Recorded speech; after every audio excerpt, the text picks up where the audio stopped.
আসসালামু আলাইকুম রহমতুল্লাহ। আজকে আমরা শিখব সপ্তম এর গণিত মূলদ অমূলদ প্রথম অধ্যায়ের প্রথম পর্বে আমরা শিখব কি বর্গ শিখব, বর্গমূল শিখব, তারপরে পূর্ণবর্গ সংখ্যা কি সেটা শিখব, বর্গ সংখ্যার ধর্ম, বর্গমূলের চিহ্ন এবং মৌলিক গুণনীয়কের সাহায্যে বর্গমূল নির্ণয় এবং উদাহরণ ১ এবং অনুশীলনী ১ এর এই ৪টি অঙ্ক আমরা শিখব। তো প্রথমে আমরা শিখি, চলুন বর্গ কি। বর্গের হলো যে প্রত্যেক বাহু যদি ক একক হয়, প্রত্যেক বাহু আমরা কি বলছি ক একক যদি হয়, তাহলে আমাদের যদি আঁকায় চিত্র আঁকালে কেমন হবে, এরকম চিত্র হবে। এটা আমাদের ক, এটাও আমাদের ক, এটা আমাদের ক, এটাও আমাদের ক। মানে বর্গক্ষেত্রে চারটি বাহুই তো সমান, বর্গক্ষেত্রে চারটি বাহু সমান, সে কারণে বর্গক্ষেত্রে প্রত্যেকটি বাহুর দৈর্ঘ্য কত, ক একক আমরা ধরে নিলাম। যদি ক একক হয় তাহলে বর্গক্ষেত্রে ক্ষেত্রফল কি লিখি, দৈর্ঘ্য গুণন দৈর্ঘ্য, অথবা দৈর্ঘ্য গুণন প্রস্থ, অথবা বাহুর উপরে স্কয়ার। তাহলে বর্গক্ষেত্রের দৈর্ঘ্য কি, দৈর্ঘ্য গুণন দৈর্ঘ্য বা দৈর্ঘ্য গুণন প্রস্থ। তাহলে ক গুণন ক, এই ক গুণন ক মানে কি, কর উপর স্কয়ার, তাই তো, কর উপর স্কয়ার। এই যে স্কয়ার বলছি আমরা, টু দিচ্ছি মাথার উপরে, এটাকে বলছি কি বর্গ। তাহলে ক এর বর্গ, এই ক এর বর্গ কি, এই যে বর্গক্ষেত্র থেকে আমাদের কি আসছে বর্গ ক্ষেত্র বা বর্গ একক আমরা আজকে শিখবো।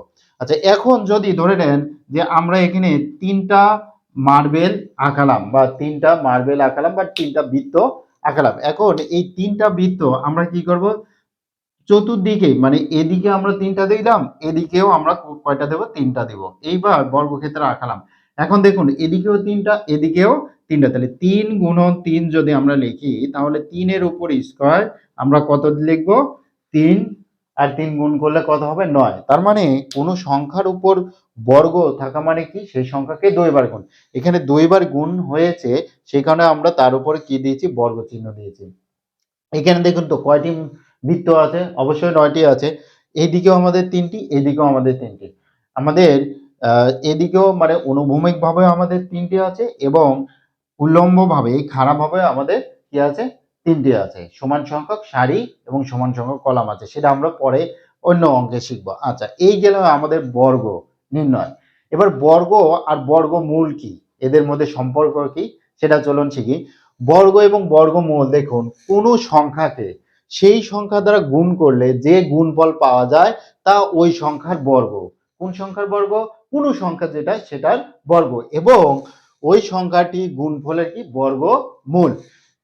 যদি আমরা ধরে নিই যে কোনো সংখ্যা আমরা ধরে নিলাম 2, কোনো সংখ্যা ধরে নিলাম আমরা 2, এই সংখ্যা বলেছে কোনো সংখ্যা, এই 2 সেই সংখ্যাকে সেই সংখ্যা দ্বারা গুণ করলে, কোনো সংখ্যাকে সেই সংখ্যা দ্বারা গুণ করলে, তাহলে 2 কে যদি আমরা সেই সংখ্যা কত 2, এই 2 দ্বারা যদি গুণ করলে যে গুণফল পাওয়া যায়, 2 আর 2 গুণ করলে কত পাবো আমরা, 4 পাবো। যে গুণফল পাওয়া যায় তা ওই সংখ্যার বর্গ, তা ওই সংখ্যার বর্গ। মানে কি, যে সংখ্যাটা আমরা ধরে নিয়েছিলাম এই 2 এর কত বর্গ, এই 2 এর বর্গ। তার মানে হলো এই 2 এর বর্গ কত আমাদের 4। সেটাই বলছে, দেখুন যে কোনো সংখ্যাকে, যে কোনো একটা সংখ্যা 2 নিতে পারেন, 3 নিতে পারেন, 4 নিতে পারেন, যে কোনো সংখ্যা সেই সংখ্যা দ্বারা গুণ করলে, যে সংখ্যা নিব সেই সংখ্যাকে সেই সংখ্যা দ্বারা গুণ করবে, যে কোনো সংখ্যাকে সেই সংখ্যা দ্বারা গুণ করতে হবে। গুণ করে যে গুণফল পাওয়া যাবে, 2 আর 2 গুণ করলে কত হবে, 4 হবে। এই 4 হলো সেই সংখ্যার, মানে কি এই 2 এর বর্গ, এবং সংখ্যাটি গুণফলের বর্গমূল। গুণফল যেটা পাবো, এই যে এই সংখ্যাটা পেলাম না, এই সংখ্যাটা, এই যে গুণফল পেলাম এটারই বর্গমূল। আশা করছি বুঝতে পেরেছেন। দেখুন আবার বলছি, বর্গ এবং বর্গমূল কি, যে সংখ্যাটিকে বর্গ করে আমরা গুণফল পাবো, এটারই বর্গমূল 2। মানে এই 2 এর বর্গ সংখ্যা হচ্ছে 4, এবং 4 এর বর্গমূল হলো 2। আশা করছি বুঝতে পেরেছেন। দেখুন আবার বলছি যে কোনো সংখ্যাকে যদি আমরা বর্গ করি, কোনো সংখ্যাকে বর্গ করলাম, সেই বর্গ করে যে গুণফলটা আমরা পাবো, কোনো সংখ্যাকে যদি গুণফল তৈরি করি, যে গুণফলটা আমরা পাবো, এই যে 4 পেলাম না, কাকে গুণ করে আমরা 4 পেলাম, 2 আর 2 কে গুণ করে আমরা 4 পেয়েছি না, কোন সংখ্যাকে, 2 কে। এই 2 হলো বর্গমূল আর 4 হলো বর্গ সংখ্যা। আশা করছি বুঝতে পেরেছেন। এবার আমরা পূর্ণবর্গ সংখ্যা কি সেটা শিখব। কোনো সংখ্যাকে কোনো সংখ্যা দ্বারা গুণ করলে, মানে যে সংখ্যা ধরবো সেই সংখ্যা দ্বারা গুণ করলে যেটা পাবো সেটা হলো পূর্ণবর্গ সংখ্যা। তার মানে হলো, দেখুন 2 কে যদি আমরা 2 দ্বারা গুণ করি, তাহলে আমরা কি পাবো, 2 এর উপর স্কয়ার। এই 2 আর 2 গুণ করলে 4 পেলাম, এই 4 হলো আমাদের পূর্ণবর্গ সংখ্যা। এই 4 কি আমাদের পূর্ণবর্গ সংখ্যা। দেখুন 4 আমাদের পূর্ণবর্গ সংখ্যা, তারপরে আ 9 আমাদের পূর্ণবর্গ সংখ্যা। এই যে 2 কে আমরা বর্গ করে 4 পেয়েছি, 3 কে আমরা বর্গ করে 9 পেয়েছি, 4 কে আমরা বর্গ করে কত পেলাম? 16 পেলাম। 5 কে আমরা বর্গ করে কত পেলাম? 25 পেলাম এবং 6 কে বর্গ করে আমরা কত পেলাম? 36 পেলাম। দেখুন 6 কে বর্গ করে 36 কিভাবে আসলো? এই 6 এর উপর বর্গ। বর্গ মানে কি? এই 2 এর উপর বর্গ মানে আমাদের সেই 2 কে 2 বার গুণন। তাহলে 6 গুণন 6। তাহলে 6 গুণন 6 করলে কত হয়? 36 হলো। তাহলে 6 এর উপর বর্গ মানে 36। তারপর 7 এর উপর বর্গ মানে কত? 49। এই যে 4, 9, 16, 25, 36 এবং কত? 49, এই সংখ্যাগুলো হলো পূর্ণবর্গ সংখ্যা। এই সংখ্যাগুলো কি? পূর্ণবর্গ সংখ্যা। তাহলে আশা করছি বুঝতে পেরেছেন যে পূর্ণবর্গ সংখ্যা কি। এবার চলুন আমরা শিখি যে পূর্ণ সংখ্যার এই যে বর্গ সংখ্যার ধর্ম। আমরা কি শিখবো এখন? বর্গ সংখ্যার ধর্ম। বর্গ সংখ্যার ধর্ম হলো যে আমরা প্রথমে আগে কি করব? সংখ্যাগুলো লিখব এবং তার বর্গগুলো লিখব। সংখ্যাগুলো লিখব এবং তার বর্গগুলো লিখব। লেখার পরে আমরা বুঝবো। তো চলুন শুরু করি। আমরা কি লিখলাম? সংখ্যা। প্রথমে আমরা সংখ্যা লিখব, তারপরে আমরা কি লিখব? বর্গ সংখ্যা। এখানে আমরা সংখ্যা লিখলাম, এখানে কি লিখব? বর্গ সংখ্যা। দেখুন ১ এর উপর যদি আমরা বর্গ করি তাহলে কি হবে? ১ গুণন ১ আমাদের কত হবে? ১ই হবে। ২ এর উপর যদি আমরা বর্গ করি আমাদের কত হবে? ৪। ৩ এর উপর বর্গ করলে আমাদের কত হবে? ৯। ৪ এর উপর বর্গ করলে কত হবে? আমাদের ১৬। ৫ এর উপর বর্গ করলে আমাদের কত হবে? ২৫। কারণ ৫ গুণন ৫, ৫ ৫ ২৫। ৬ এর উপর যদি আমরা বর্গ করি তাহলে ৬ গুণন ৬ কত হবে? ৩৬।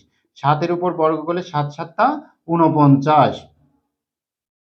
এবং ৮ এর উপর বর্গ করলে ৮ ৮ ৬৪। ৯ এর উপর বর্গ করলে আমাদের কত হবে? ৮১। ১০ এর উপর বর্গ করলে আমাদের কত হবে? ১০০। ১১ উপর বর্গ করলে আমরা কত হবে? ১১ গুণন ১১ করলে কত হবে? ১২১। ১২ এর উপর বর্গ করলে আমাদের কত হবে? ১৪৪। এভাবে চলুন ২০ পর্যন্ত লিখে নিই।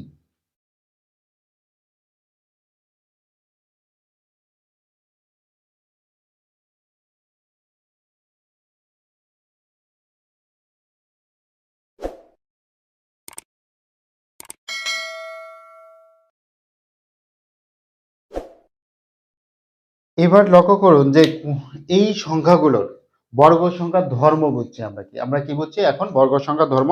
আমাদের বর্গ এবং বর্গমূল শিখেছি, পূর্ণবর্গ সংখ্যা শিখেছি। এখন আমরা বর্গ সংখ্যার ধর্ম শিখছি। বর্গ সংখ্যার ধর্ম হলো দেখুন কোন সংখ্যার শেষে কি ২, ৩, তারপরে কত ৭, ৮ এই সংখ্যাগুলো আছে। এই বর্গ সংখ্যার দেখুন তো এখানে একক স্থানীয় অঙ্কে কি ২, ৩, ৭, ৮ আছে। একক স্থানীয় অঙ্ক বলতে দেখুন এখানে যদি আমরা লিখি ১, ২, ৩, এই ১ হলো ৩ হলো আমাদের কি একক স্থানীয় অঙ্ক, ২ হলো দশক আর এই ১ হলো কি আমাদের শতক। ১২৩, ২৩ এর ভিতর তার মানে ডানে যে সংখ্যাটা থাকবে সেটা আমরা বলবো কি একক স্থানীয় অঙ্ক। তাহলে বর্গ সংখ্যা এইগুলো বর্গ সংখ্যার স্থানে কোনো একক স্থানীয় অঙ্ক কি ২ আছে দেখুন তো ২ কোথাও আছে কি? ২ কোথাও নাই দেখুন। ৩ কোথাও আছে? ৩ ও কোথাও নেই, ৭ ও কোথাও নেই, ৮ ও কোথাও নেই। তার মানে বর্গ সংখ্যা একক স্থানীয় অঙ্ক। দেখুন ১৯৬ এই ৬ টা হলো একক স্থানীয় অঙ্ক। এই ১৪ বর্গ সংখ্যা হলো ১৯৬, ৯৬ এর ৬ আমাদের একক স্থানীয় অঙ্ক। কিন্তু একক স্থানীয় অঙ্ক কোথাও ২, ৩, ৭, ৮ হতে পারে না। তার মানে বুঝলাম যে কোনো সংখ্যা যদি আমরা দেখি এবং তার ডানে যদি মানে একক স্থানীয় অঙ্কে যদি ২ অথবা ৩ অথবা ৭ অথবা ৮ থাকে সেটা কখনোই কি হতে পারবে না? বর্গ সংখ্যা হতে পারবে না। আচ্ছা, এটা হলো একটি বর্গ সংখ্যার ধর্ম গেল। আরেকটি দেখুন যে কোনো সংখ্যার একক স্থানীয় অঙ্ক ১ অথবা ৯ হলে কোনো সংখ্যার একক স্থানীয় অঙ্ক এই যে কোনো সংখ্যার একক স্থানীয় অঙ্ক ১ অথবা ৯ হলে এর বর্গ সংখ্যা কত হবে?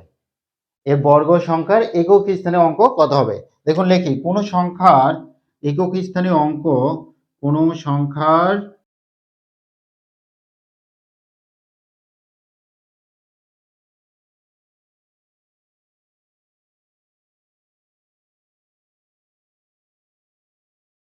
কোন সংখ্যার একক স্থানে অঙ্ক যদি ১ অথবা ৯ হলে এর বর্গ সংখ্যার একক স্থানে অঙ্ক কত? দেখুন এর বর্গ সংখ্যার ১, এটা তো একটাই, তাহলে ১ হলো। ৯ একটি সংখ্যা, কোন সংখ্যার একক স্থানে অঙ্ক ১ অথবা ৯, তাহলে ৯ এর বর্গ সংখ্যা কত দেখুন ৮১। ৮১ এই পাশে দেখুন ১ আছে, এই যে ডান পাশে ১ আছে না, এই দেখুন ১ আছে, তাহলে এটা আমাদের কি? এটা আমাদের অবশ্যই একক স্থানে অঙ্ক। তাহলে কোনো সংখ্যার একক স্থানে অঙ্ক যদি ১ অথবা ৯ হয়, এর বর্গ সংখ্যা কত হবে? বর্গ সংখ্যার একক স্থানে অঙ্ক দেখতে পাচ্ছি আমরা কত হবে? ১ হবে। আবার দেখুন যে এইখানে আমাদের কত আছে? ১১ আছে। এই ১১ র একক স্থানে অঙ্ক কত? ১। এটাকে বর্গ করলে কত হচ্ছে? একক স্থানে অঙ্ক ১ হচ্ছে। আবার দেখুন ১৯, এই যে ১৯ এর একক স্থানে অঙ্ক সংখ্যা কত? ৯। এটাকে বর্গ করলে কত হচ্ছে? দেখুন ১ হচ্ছে। তার মানে হলো কোনো সংখ্যার কোনো সংখ্যা কিন্তু এই পাশেগুলো আমাদের সংখ্যা, এই পাশে আমাদের বর্গ সংখ্যা। কোনো সংখ্যার একক স্থানীয় অঙ্ক ১ অথবা ৯ যদি হয়, ১ অথবা ৯ হলে এই বর্গ সংখ্যা আছে না, এই বর্গ সংখ্যার একক স্থানীয় অঙ্ক কত হবে? ৯, ১ হবে। বর্গ সংখ্যা কত হবে? আমাদের ১ হবে।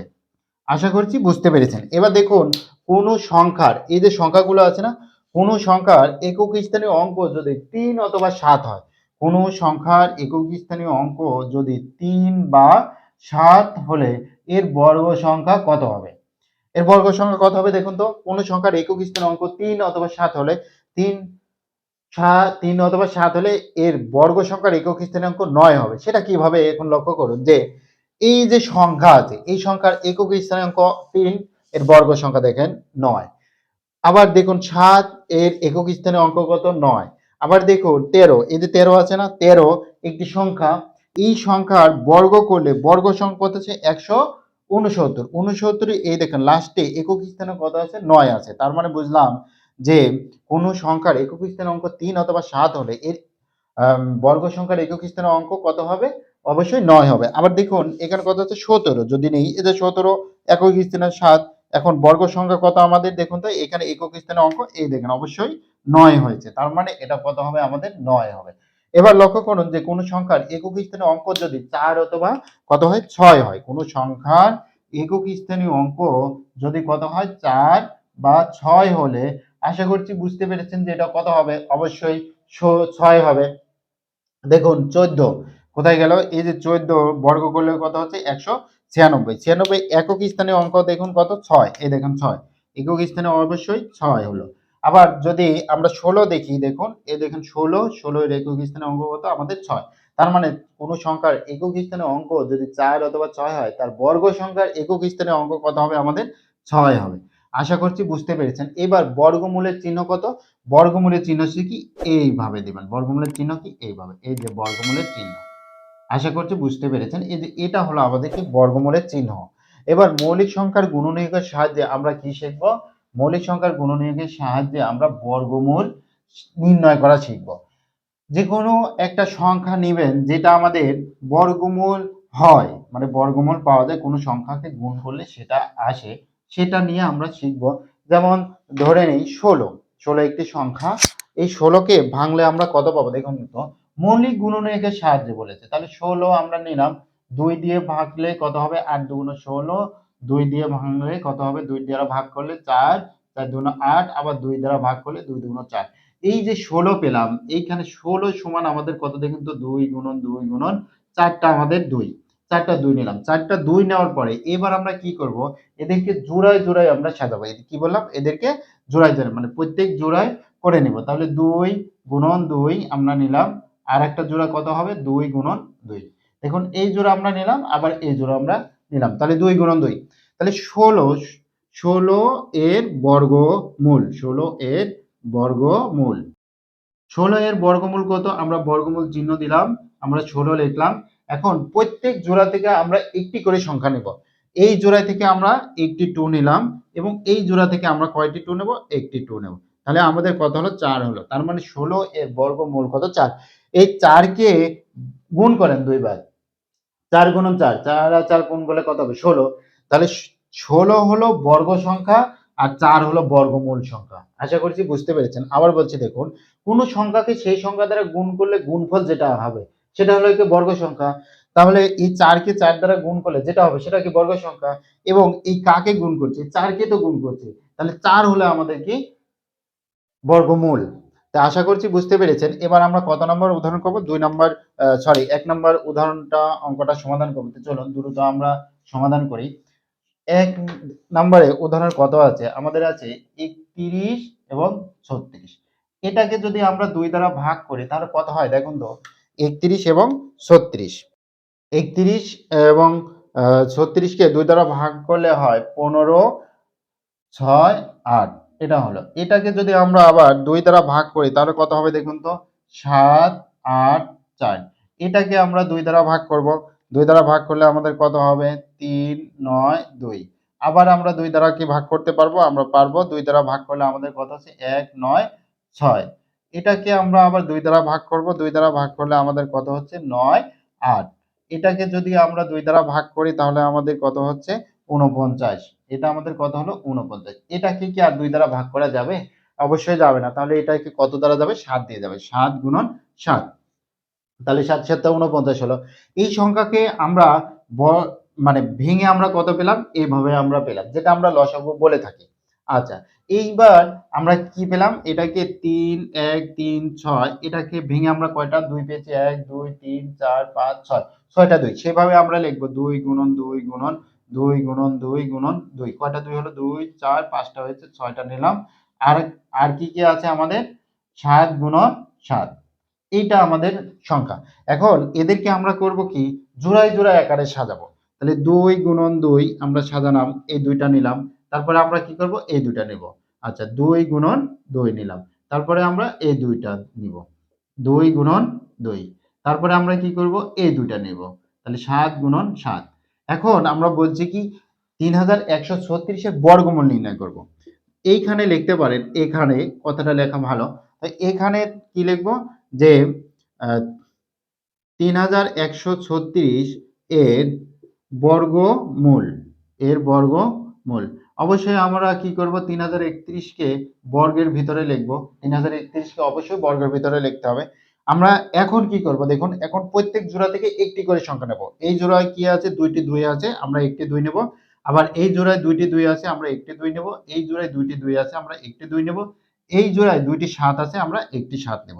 এবার এই 4 টি গুণ করেন। 2 দুগুণ 4, 4 দুগুণ 8, 7 আর 8 গুণ করলে কত হবে? 56। তার মানে 3136 এর বর্গমূল কত? 56।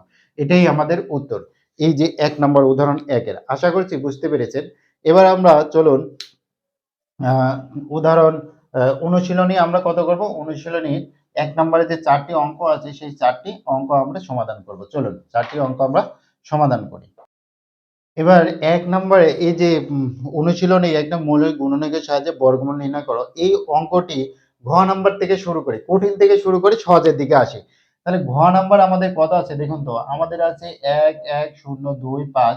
এটাকে আমরা কি করব? লসাগু করব। এটাকে যদি আমরা ২ দ্বারা ভাগ করি তাহলে কি হবে দেখুন তো? ১, ১, ০, ২, ৫। এটাকে যদি আমরা ২ দ্বারা ভাগ করি অবশ্যই ভাগ যাচ্ছে না। আমরা কত দিয়ে ভাগ করব? ৩ দ্বারা ভাগ করব। আমরা যদি ৩ দ্বারা ভাগ করি কত হচ্ছে? ৩, ৬, ৭, ৫। এটাকে আমরা ৩ দ্বারা ভাগ করব। এটাকে আমরা ৩ দ্বারা ভাগ করলে কত হচ্ছে? ১, ২, ২, ৫। এটাকে কি আমরা ৩ দ্বারা ভাগ করতে পারবো? অবশ্যই পারবো না। আমরা কত দিয়ে ভাগ করব এটাকে? ৫ দ্বারা ভাগ করব। তাহলে ৫ দ্বারা ভাগ করলে কত হচ্ছে? ২, ৪ আমাদের ৫। এটাকে আবার ৫ দ্বারা ভাগ করব। ৫ দ্বারা ভাগ করলে আমাদের কত হচ্ছে? ৪৯ হলো। এবার ৪৯ কে আমরা ২ দিয়ে দিতে পারবো না, ৩ দিয়ে দিতে পারবো না, ৪ দিয়েও দিতে পারবো না। দেখব এই সংখ্যাগুলোকে কি দিয়ে কত দ্বারা ভাগ করলে ভাগশেষ থাকবে না। দেখুন ২ দ্বারা ভাগ করলে দশমিক আসছে। দশমিক আসা যাবে না। তাহলে এইখানে ৭ দ্বারা ভাগ করলে ৭ আর ৭ গুণ করলে কত হবে? ৪৯। ৭ ৭ টা ৪৯।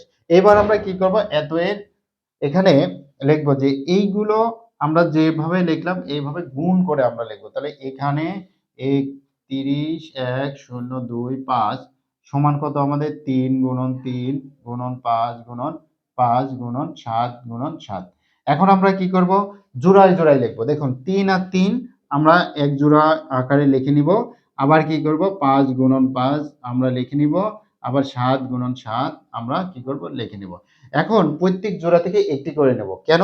বর্গমূল নির্ণয় করার জন্য। সেই কারণে লিখব যে এইটা যেটা অঙ্কটা আমরা নিয়েছি না, এই যে ঘ নাম্বার অঙ্কটা, এর বর্গমূল। তাহলে 11,025 এর বর্গমূল। এর বর্গমূল কত? এই বর্গমূল চিহ্ন দিলাম 11,025। এটার বর্গ কত? এখান থেকে একটি সংখ্যা নিলাম, এখান থেকে একটি সংখ্যা নেব এবং এখান থেকে একটি সংখ্যা নেব। তিনটা গুণ করবে, 3 আর 5 গুণ করবে 15, 15 এর সাথে 7 গুণ করলে 105। আশা করছি বুঝতে পেরেছেন, এটাই আমাদের অঙ্ক। এবার আমরা কত নম্বর অঙ্কটি সমাধান করব? এবার আমরা চলুন গ নাম্বার অঙ্কটি সমাধান করি। গ নাম্বার অঙ্কটি কত আছে দেখুন, 15 আর কত 21। এটা আমরা কত করব? 2 দ্বারা ভাগ করব। 2 দ্বারা কি ভাগ যাবে এটাতে? দেখুন তো 2 দ্বারা ভাগ যায় কিনা? 15 21 ভাগ 2, তাহলে কি ভাগ যাচ্ছে? ভাগ যাচ্ছে না।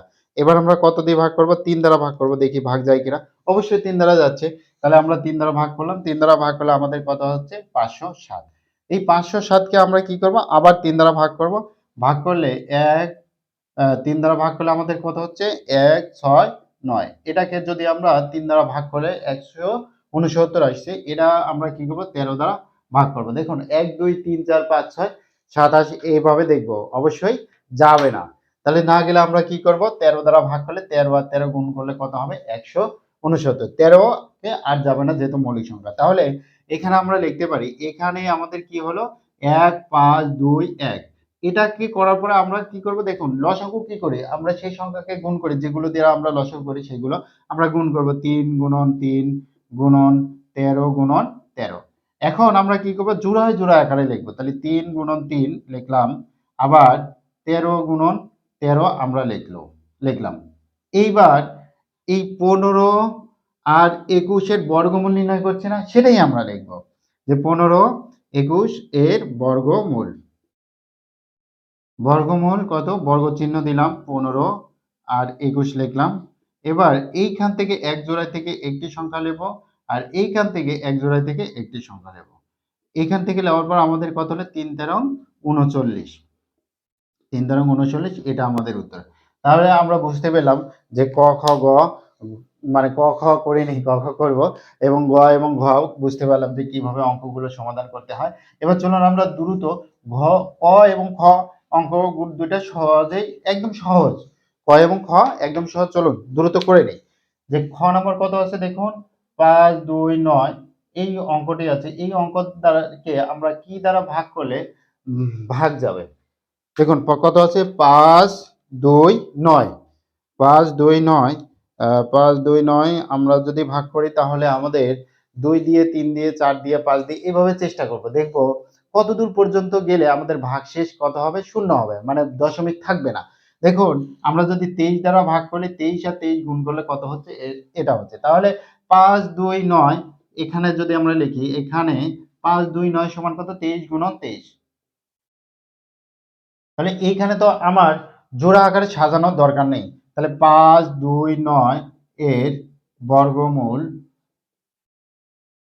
এর বর্গমূল কত? বর্গ চিহ্ন দিব, 5 2 9। এখন দুইটা থেকে একটি সংখ্যা নেব, কত? 23। এটাই হলো আমাদের উত্তর, এই 23 আমাদের উত্তর। এবার আমরা কত নাম্বার করব? ক নাম্বার করব। ক নাম্বার কত হবে দেখুন তো, ক নাম্বার আমাদের কত আছে? 1 6 9। এটাকে যদি আমরা ভাঙি কত দিয়ে হবে? 13 দিয়ে যাবে, তাছাড়া তো আমাদের যাবে না। 13 আর 13 গুণ করলে 1 6 নাম্বারে 169 হলো। এখন কথা হলো যে এটা এখানে মানে সেম ভাবে এই যে এইভাবে আমরা লিখবো, 1 6 9 সমান কত? 13 গুণন 13। আবার এখানে কত লিখবো? 1 6 9 এর বর্গমূল। এর বর্গমূল কত হবে? দেখুন এর বর্গমূল আমরা কত লিখবো? বর্গ চিহ্ন দেব, 1 6 9 লিখবো, তারপরে কত? 13 হবে। কারণ এই জোড়া থেকে তো একটি সংখ্যা তো 13 আছে, মাত্র দুটি সংখ্যা আছে। তাহলে দুইটি সংখ্যা মিলে তো এক জোড়া, দুটা মিলে তো এক জোড়া হয়। একটা তো আর এক জোড়া হয় না, দুটা মিলে এক জোড়া, চারটা মিলে দুই জোড়া। তো এইখানে এই দুইটা মিলে এক জোড়া, এই দুইটা থেকে একটি সংখ্যা কত? 13। 13ই আমাদের কি? 169 এর বর্গমূল। আশা করছি বুঝতে পেরেছেন। সামনে আমরা ভাগ প্রক্রিয়া অঙ্কগুলো শিখবো। তো আজকের পর্ব এখানে শেষ করছি। যারা বুঝতে পারেননি অবশ্যই কমেন্ট করবেন। আর যারা বুঝতে পেরেছেন তারা অবশ্যই কমেন্ট করবেন। আর চ্যানেলটি অবশ্যই সাবস্ক্রাইব করবেন নিয়মিত ভিডিও পাওয়ার জন্য। আজকের পর্ব এখানে শেষ করছি। সামনের পর্ব দেখার আমন্ত্রণ জানিয়ে Hey there. আসসালামু আলাইকুম ওয়া রাহমাতুল্লাহ। Subscribe to my channel. And also press this bell icon.